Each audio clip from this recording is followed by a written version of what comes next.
The screen fades in from black to the endless expanse of the Arizona desert. 8098. The wind howls across dry dunes.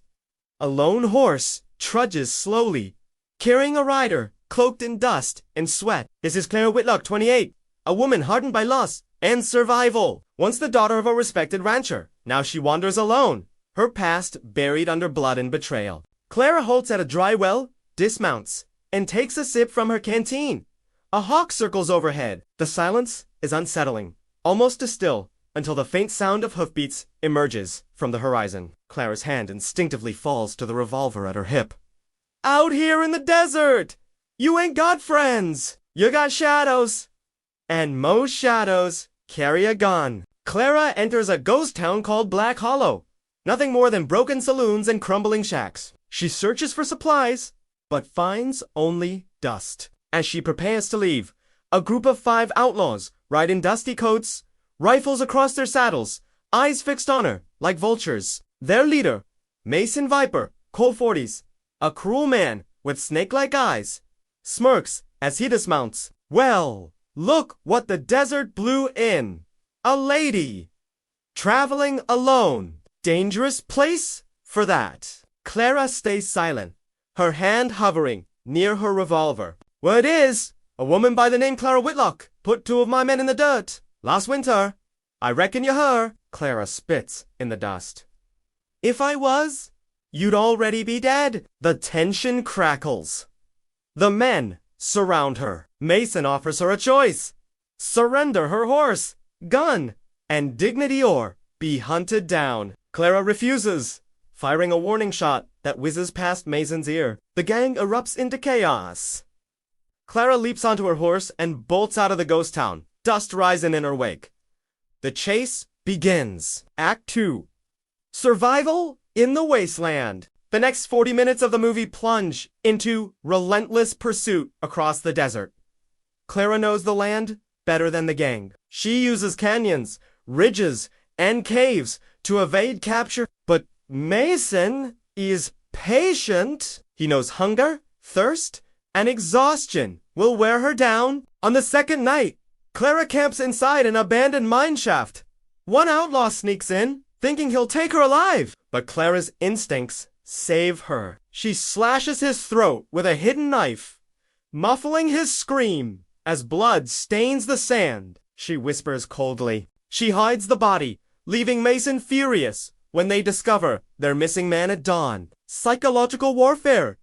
The gang begins playing mind games, leaving signs of their presence, firing shots in the distance, circling her camp. Mason shouts across the desert at night, "You can't run forever. Clara, water runs out. Bullets run out. But fear, don't run out." Clara, exhausted but unbroken, carves bullets from lead scraps and scavenges water from cacti. She keeps moving. The hunter becomes the hunted by the 5th day. Clara decides she can't just run, she must fight. Ambush at Dead Man's Ridge. Using her knowledge of the terrain, Clara sets a trap at a narrow canyon called Dead Man's Ridge. She plants loose rocks high on the cliffs, rigging them with rope. When 3 outlaws ride through, she pulls the rope, sending boulders crashing down. Horses scream, bones shatter, dust clears, and Clara picks off survivors with her rifle. 2 more dead. Now only Mason and 1 loyal henchman remain. The duel in the Salt Flats. The film builds toward its heart-pounding climax. Clara lures Mason and his last man into the bleached salt flats, an open stretch where the sun blinds and the heat kills, with no shade for miles. It's a test of endurance. She shoots Mason's last man during a desperate firefight among the salt pillars. Mason himself, enraged, charges at Clara. They rustle in the dirt, guns falling away, fists flying. Mason pins her, snarling. "You think a woman can outlast me? You're nothing but prey." But Clara drives a hidden knife into his ribs. As he gasps, she whispers, "Prey learns fast. When the desert's the teacher, Mason collapses, blood soaking the white salt. Clara, battered and near collapse, staggers through the desert. She takes Mason's horse and rifle, leaving his corpse for the vultures. At dawn, she rides into a distant settlement. A flicker of civilization on the horizon. People stare at the dust-covered woman, blood-stained and hollow-eyed, but alive. She dismounts, ties her horse, and steps into the saloon. The piano stops playing as silence falls. Clara orders a whiskey, downs it in one shot, and walks back out into the sunlight. The camera lingers on her silhouette against the burning desert sky. Out here, survival ain't about who's strongest. It's about who won't quit. And I ain't done yet. The screen fades to black. Alone in the desert, she became their target. 2025. The desert wind blows across the graves of the men. Clara Whitlock, killed. Vultures circle above, picking at bones, bleached under the sun. Mason Viper Cole's corpse lies half buried in salt, but his legend is not forgotten. The screen cuts to a new gang, twice as vicious as Mason's. Their leader, Elias Kane, 45, a former Confederate captain turned merciless bounty hunter. Kane rides into a frontier town and slams a wanted poster against the sheriff's desk. Clara Whitlock, dead or alive? $10,000 bounty? The sheriff hesitates. Kane's cold eyes fix him. She killed my brother, Mason, and I'll see her hang, or I'll see her burn. The hunt begins again. Act I, a brief peace shattered. Clara has found temporary peace. She works on a small cattle ranch near Silver Creek, trying to bury her past. The rancher's widow, Margaret Hayes, 50, took her in, seeing a broken woman in need of redemption. Clara helps mend fences, care for the herd, and even begins teaching Margaret's son, Ethan, 12, how to shoot. But peace never lasts. One evening, Clara rides into town for supplies. She notices the whispers, the stares, the wanted posters nailed to every wall. Then she hears the name Elias Kane. Her blood runs cold. She realizes Mason's brother won't stop until she's dead. Act 2! The gang descends. Kane arrives with a dozen ruthless gunmen, terrorizing Silver Creek. They torch wagons, execute townsfolk for information, and corner the sheriff into silence. Clara knows the ranch will be next. That night, she tells Margaret they must leave, but Margaret refuses. This ranch is all she has left. Clara swears she'll protect them, even if it means facing Kane head-on. The first raid. At dawn, Kane's men attack the ranch. Bullets shred the barn. Flames engulf the haystacks. Clara fights back fiercely, killing 3 men with precise rifle shots. Ethan, terrified but brave, reloads her ammunition.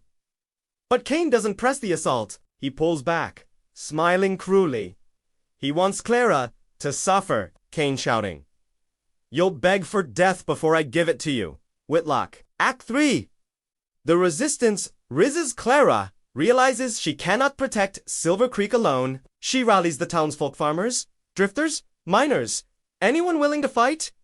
Many are too scared, but a few step forward. Jonas Pike, 35, a former Union soldier with a limp, carrying a shotgun. Vega, 30, a Mexican sharpshooter whose family was killed by outlaws. Old Bill Tanner, 60, a grizzled trapper who knows the desert's secrets. Together, they form a ragtag resistance. Clara trains them in ambush tactics, rifle accuracy, and desert survival. For the first time, she isn't just fighting for herself, she's fighting for others. Act 4.